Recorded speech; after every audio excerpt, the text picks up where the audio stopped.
You are live with the App Show. Mike Agerbo here with John Beeler. We got a pretty cool program. Later on, we'll be chatting about contact tracing apps and their adoption. Do they work? How many people have to actually sign up for these things to make a difference? We've got an expert. Her name is Dr. Emily Seto from the University of Toronto. She will give us the lowdown on that. Also, you've probably been watching a lot more TV lately, but not cable TV. You're probably subscribing to things like Netflix, Apple TV, Disney Plus, what have you. Well, there are a lot of streaming boxes out there. We're going to get a review from our good friend Ted Kritsonis on the NVIDIA Shield Pro. This is the creme de la creme of Android smart TV boxes, and we'll ask him, is it worth it? Let's talk about some of the app news, John. This was interesting. Do you have the little Google Nest hubs in your house? No, I just have the little mini home one. Yeah, so Google, they make the Google Home and the little mini, looks like a little hockey puck. They also have a couple models that have screens on them as well. They've got the Google Nest Hub and the Nest Hub Max. I've actually got one in my kitchen, and it is awesome. We use it all the time for setting timers and even watching recipe videos on there. Well, now Netflix is available on them. It's kind of cool. But I guess what would you put something on if you're going to be stuck in the kitchen for a while? You know what? My wife uses it all the time to listen to music, and my daughter uses it for cooking and recipe apps. So it'll be interesting to see if they do use it for Netflix. They're both Netflix nuts. They watch shows on there all the time. So maybe if my wife is doing a dinner or cooking some dinner, she might want to catch up on her shows. Yeah. Who knows?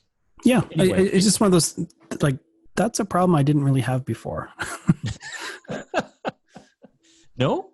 Well, I'd probably rather watch my shows from the couch on my giant TV as opposed to a little, 5 or 10-inch screen.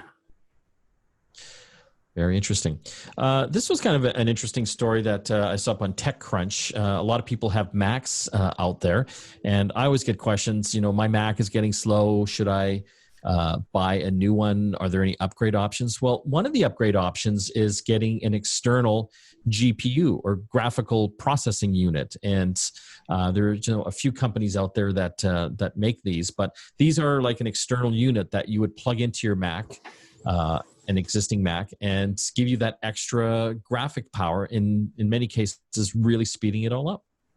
Yeah, I think this is a really compelling option. My MacBook Pro, my personal one, is just over 4 years old now, and it's still pretty solid. But for a few $100s, if I can give it maybe a couple more years of life out of it, that might be a worthwhile investment instead of spending another $4,000 on another one.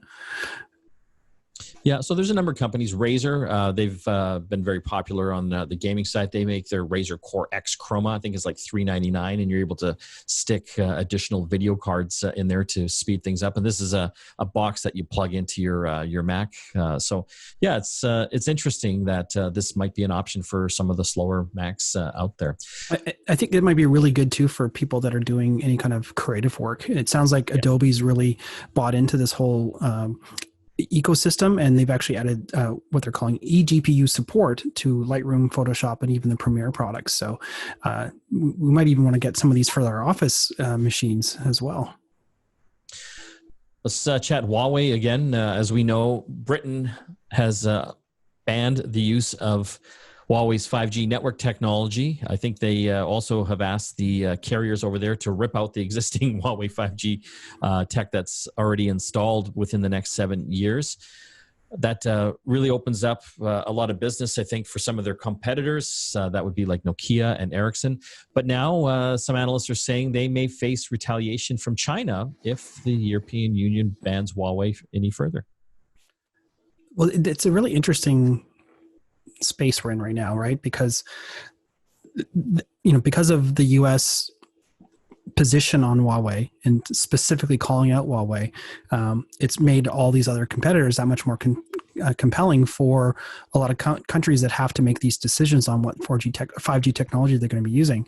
And it's just going to get messy if China starts putting extra tariffs or causing other problems on those companies and their products that would be manufactured in China. So, yeah, guess where all their stuff is made, right? Right.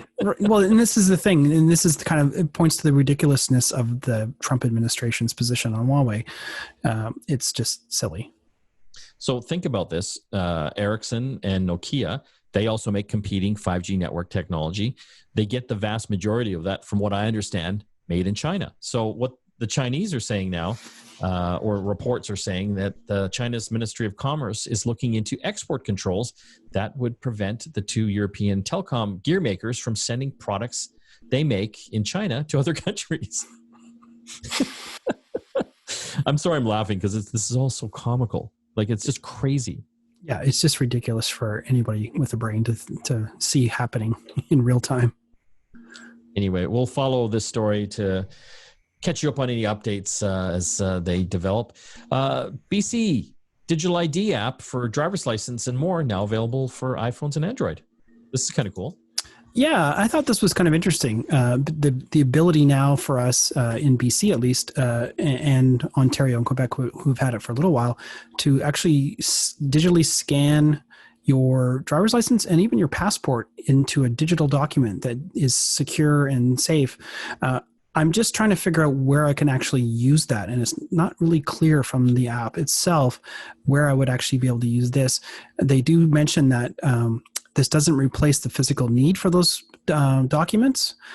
So I'm not sure if this is to help you replace them should you lose them, say, while you're traveling and you don't have access to, another copy or something like that. But I'm still not quite sure where you would actually be able to use this in lieu of actually having your physical driver's license or your passport. Yeah, I mean, I think we're going to get to a point, and I hope so in the future, that we would be able to have our identification on our smartphone so that we didn't have to carry around all this other stuff like driver's licenses and passports. Well, we already have the ability to put our credit cards on our watches, right? So yeah, it kind of makes sense that as long as it can be securely encrypted and stored safely, that we'd have the ability to show that. I mean, I can't think of the last time I actually had to show my driver's license though, but certainly my passport when traveling, which we're not doing right now. No, so it's all for moot, right? That's right. All for naught. Okay, we're going to have to take a break. When we come back, we'll be talking about some of these contact tracing apps that are coming out in countries around the world. What's the privacy like? Will they catch on? And how many of us, what percentage of the population have to download these to actually make a difference? We'll also be talking about the latest NVIDIA Shield Pro. They've got a couple models out for smart TV streaming, which I think a lot of us are doing. You're listening to The App Show here on the Chorus Radio Network. Back after this. You are back with The App Show. Mike Agerbo here with John Beeler. We're going to talk contact tracing. The Canadian government is coming out with an app to help track COVID cases and warn people of potential exposure. But we want to talk today about some of the barriers to contact tracing app adoption. We've got Emily Seto on the line. She is, Dr. Emily Seto. She's the Assistant Professor of Health Informatics at the Institute of Health Policy Management and Evaluation at the University of Toronto. Thanks for joining us. Oh, my pleasure. So, we have this app coming out. I think it's almost here. And essentially how it's working is you would download it.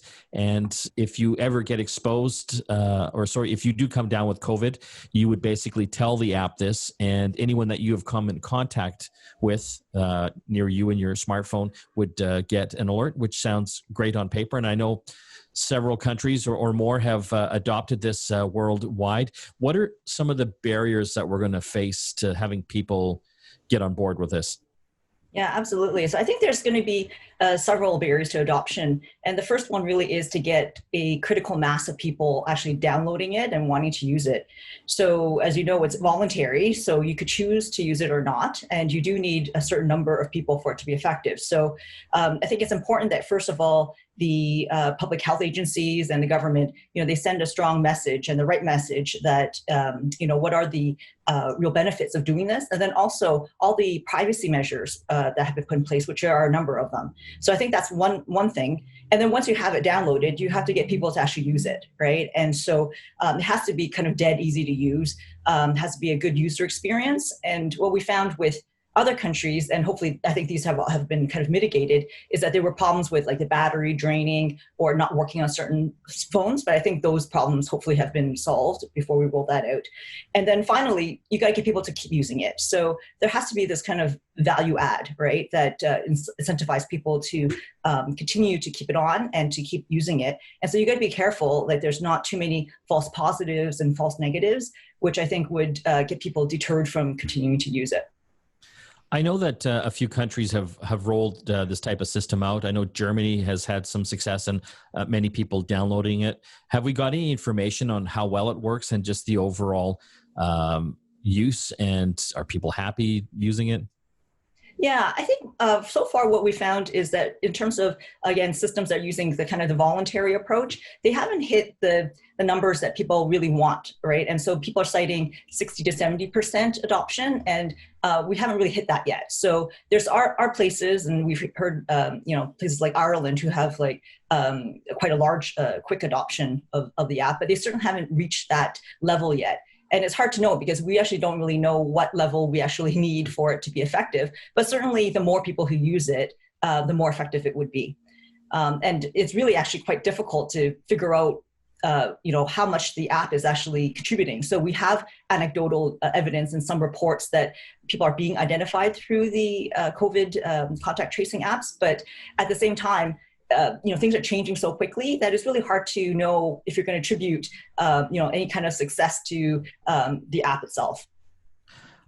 I like the whole idea in theory. I'm not concerned about the privacy implications because it seems like they've met a lot of the issues that I would have.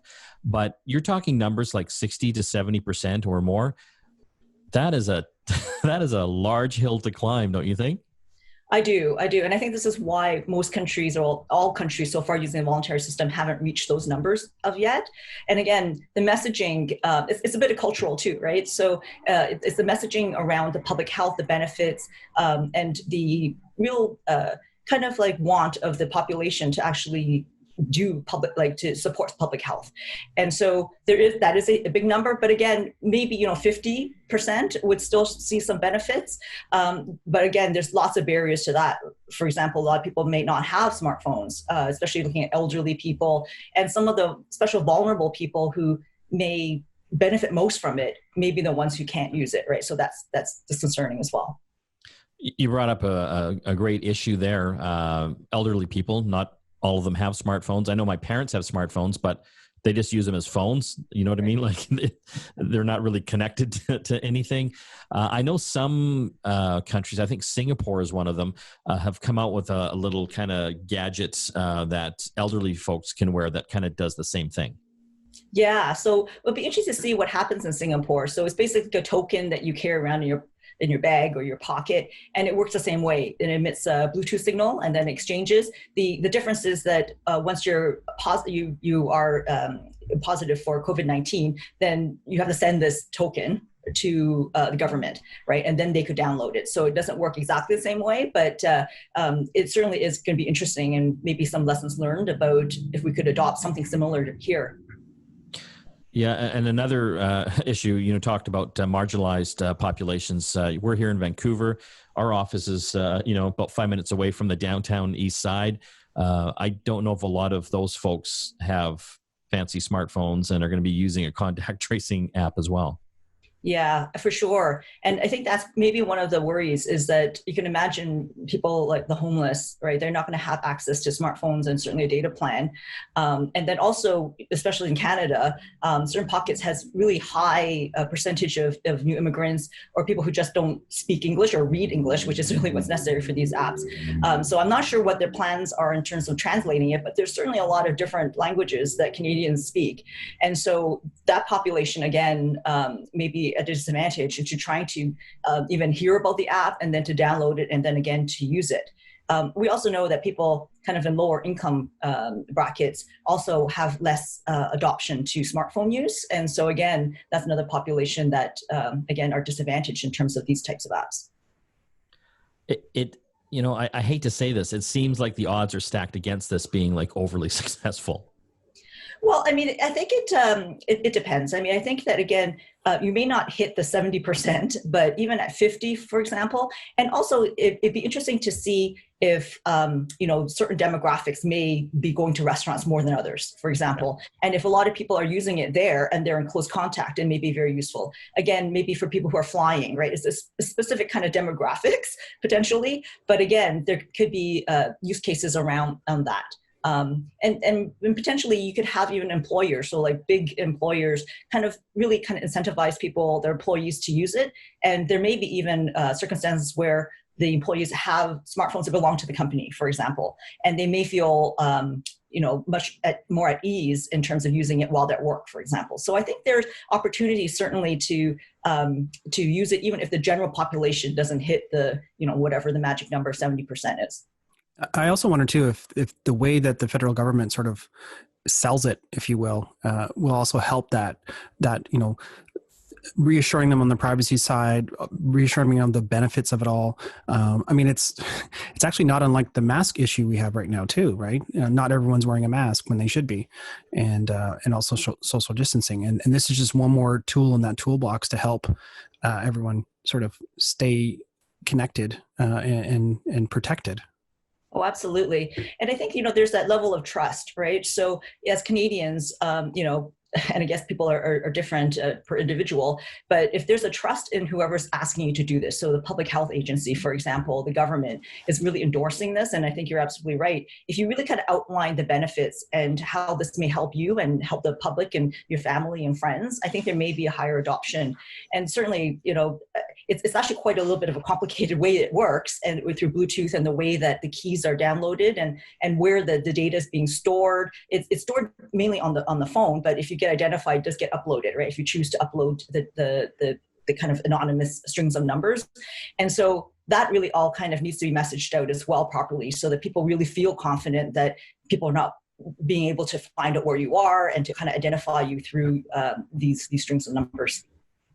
We've been talking with Dr. Emily Seto. She's the Assistant Professor of Health Informatics at the Institute of Health Policy, Management, and Evaluation at the University of Toronto. Thank you, Dr. Emily. Oh, my pleasure. Thank you for having me. When we come back from the break, more apps to talk about here on the App Show. Stay tuned. TV is changing, as I think we all know. More and more of us are getting into the subscription game. A lot of us probably have things like Netflix, maybe Disney Plus. And as more subscribers get involved there, TV cable starts going down. So it's important to have some type of smart TV or smart TV box. We've got our good friend Ted Kritsonis on the line from Toronto. He's reviewed a couple of new devices from NVIDIA that will hopefully take your streaming to another level. Thanks for joining us, Ted. Always a pleasure, guys. What are the two devices that you've had a look at? Well, they're both the NVIDIA Shield. So there's the NVIDIA Shield TV and then the NVIDIA Shield Pro. Okay, so these are both models came out in 2019, so they're not brand new, so to speak. They have been out for a little while, but there was a run on these devices, particularly because of the pandemic. The Pro model in particular was very hard to find at one point, whereas the TV model was easier to find. And the idea here is that basically you have, these are, in my opinion, this is the best Android box available. And it really probably is the only one that you should be considering buying, primarily because it's really good, it's updated regularly, and it has a lot of different features and functions. So, I think a lot of people that are into the whole smart TV thing might have like a Roku streaming box or stick, or maybe an Apple TV. What makes the NVIDIA Shields the top of the heap? Well, because it's an Android box. So the Roku is a great product, of course. And I mean, we've tested them over the years. But Roku is a different platform. And in some cases, you'll have Roku built into TVs. Now, because the NVIDIA Shield is running on Android TV, which is also built into certain TVs, especially ones from Sony, what you have here is a box that is going to run Android TV. So it's a familiar operating system, but of course it looks different because it's made for TVs. It offers all the apps that are popular, from Netflix to Amazon Prime Video, Crave, and on and on. So you have access to those. There's a gaming component as well, where you can play games by streaming them also.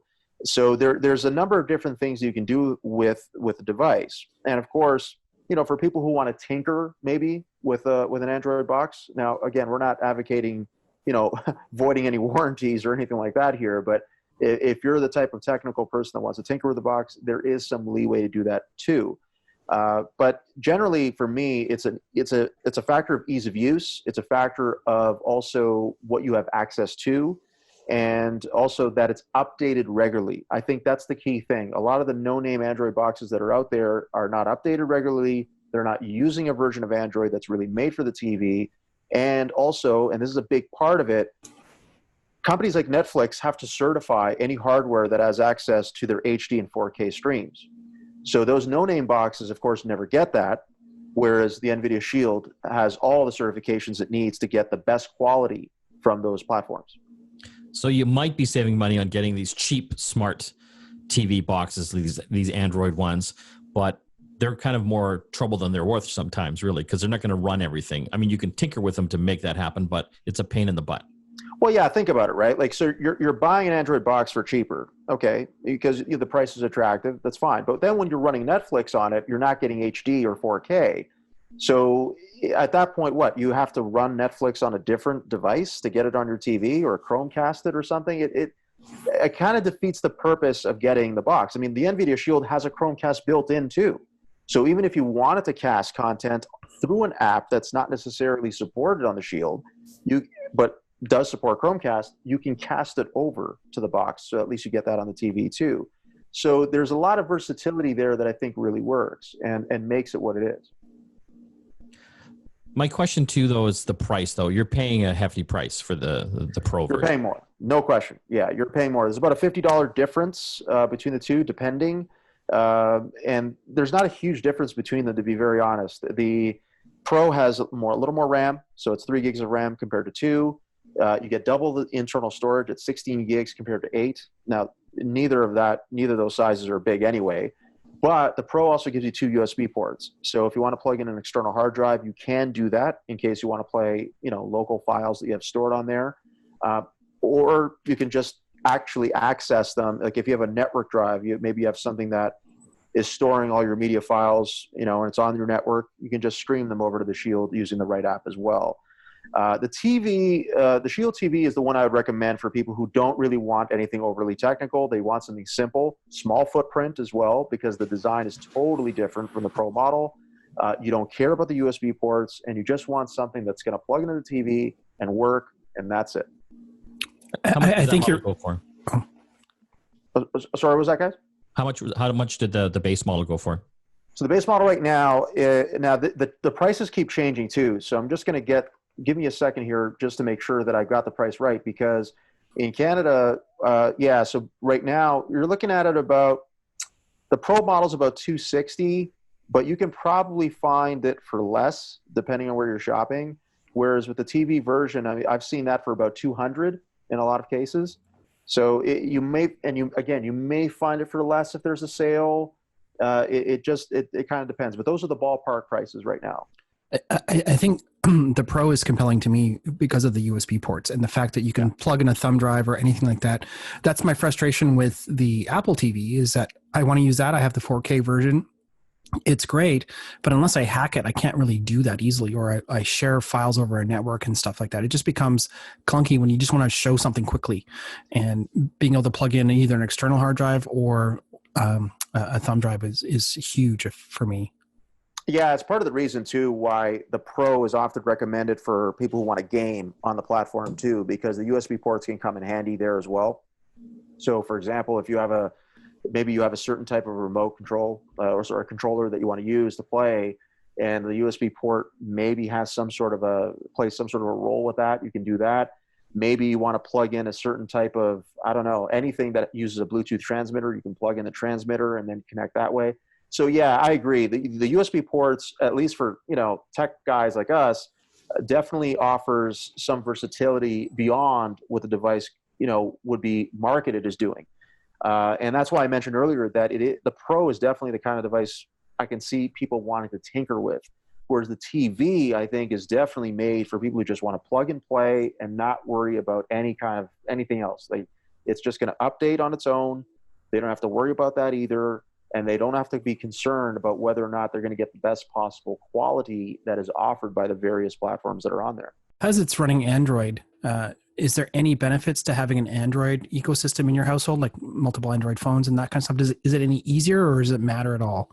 I don't know that there might be some advantages. I don't know that they're because again, the Shield kind of works independently in a lot of ways. So Google Assistant, for example, will work on its own through the Shield. You don't necessarily need an Android phone in order to do that. You do need a Google account in order to get on to any of these things. I mean, the Shield does need a Google account to actually operate. But as far as it working with Android phones or iOS, you'll get a bit more of an advantage with Android phones because you may have more apps that support Chromecast on an Android as opposed to on an iOS device. But at the same time, as long as Chromecast is supported on your iPhone or iPad, you can just cast over to the Shield without a problem. You won't get Apple TV, unfortunately. So the Apple TV app or Apple TV Plus, for example, if you are a subscriber to that, you will not get that on the Shield. So unfortunately, if you're in the Apple ecosystem, that is something that you're going to miss if you go with the Shield. No Star Wars for you. Hey, Disney Plus. Disney Plus. Oh, that's is on right. there. That's right. I'm getting Disney confused. Plus No Tom Hanks Greyhound for you. Yeah, that's right. Yeah. We've been talking with Ted Kritsonis, our contributor out of Toronto, Ontario, all about the new NVIDIA Shield Android Smart TV boxes. We'll have a review up, and it'll be glorious, right, Ted? The review or the box? Yeah, the review. Well, the review is going to be, I'm going to do the best I can, but I think it's going to be great. And I hope people, are at least thinking about what they spend their money on when it comes to an Android box, because the cheapest doesn't mean the best. And you can check that out at GetConnectedMedia.com. When we come back from the break, John and I are going to talk about internet plans.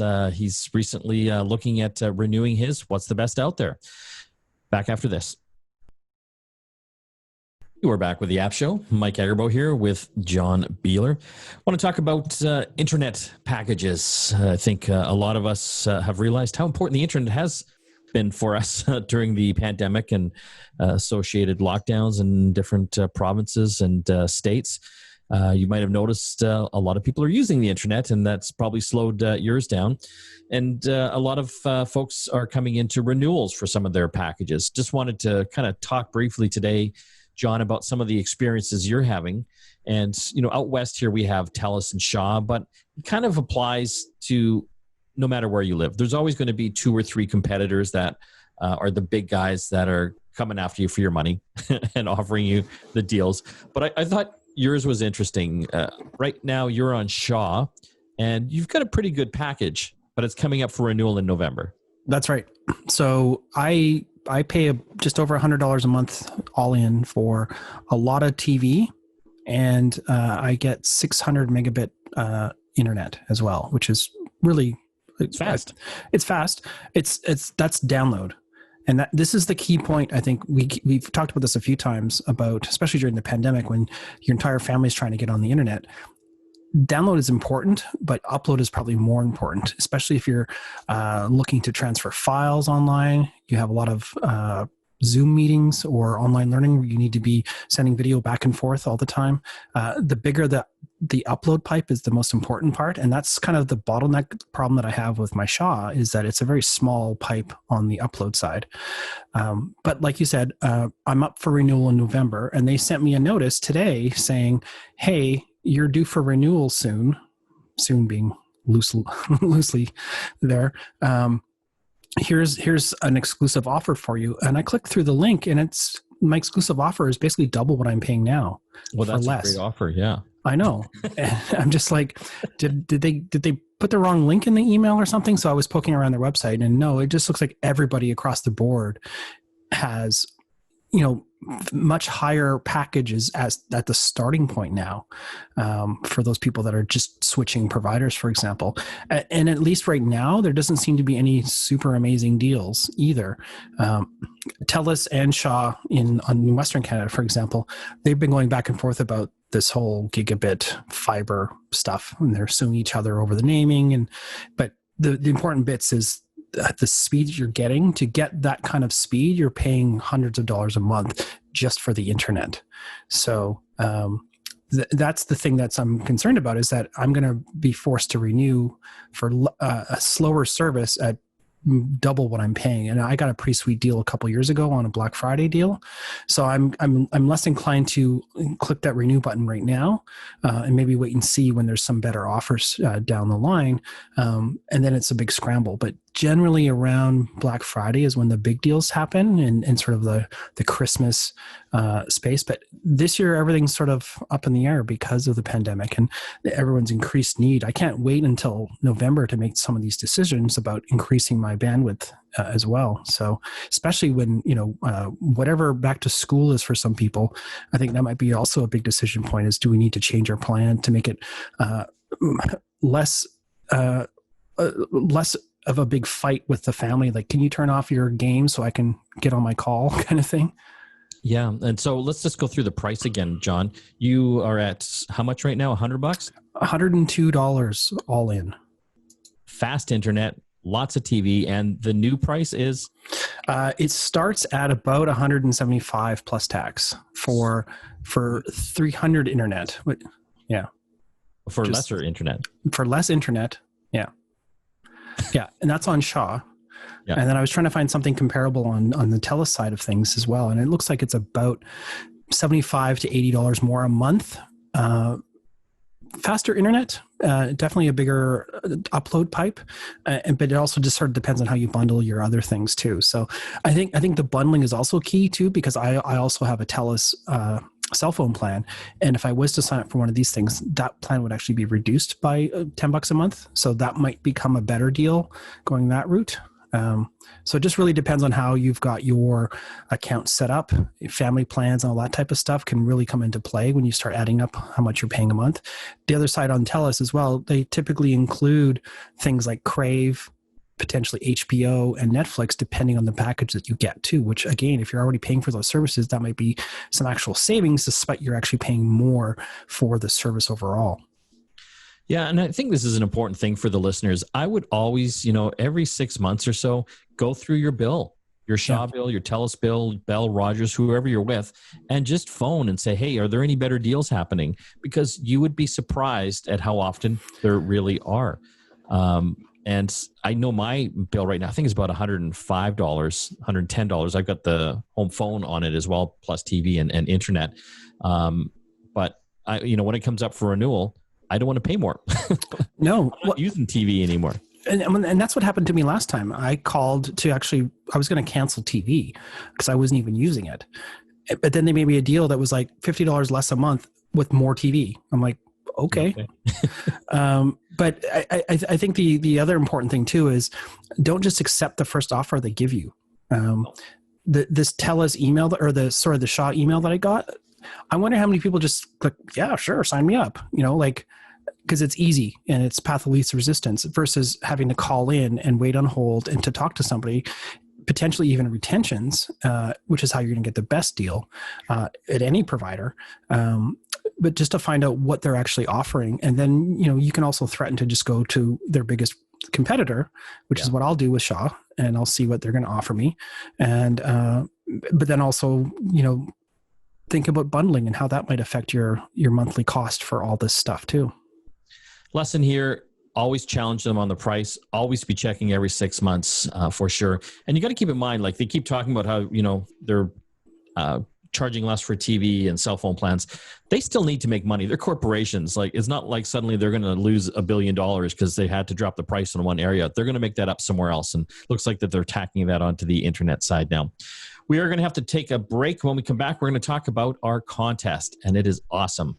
Listening to the App Show here on the Chorus Radio Network. Back after this. Don't forget to hit our contest at GetConnectedMedia.com. We are giving away an Alcatel Go Flip 3. This is a flip phone that's kind of like a half smartphone as well. Of course, you can make your calls, but it also has a few basic apps built into it as well, including Google Assistant. You can actually talk to it and get it to play your favorite songs and find your favorite YouTube videos and even use things like WhatsApp.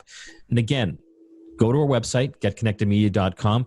Visit our newsletter tab there. If you subscribe to our newsletter, you are automatically entered to win this contest and many, many more. We have some fabulous contests coming up this year as well. So literally giving away thousands of dollars in prizes. So again, getconnectedmedia.com. Enter the newsletter tab. subscribe, and you will be entered to win the Alcatel Go Flip 3, worth about $100. That's all the time we have left. I want to thank John Beeler, my co-host, and the rest of the Get Connected and App Show team. We'll see you again next time.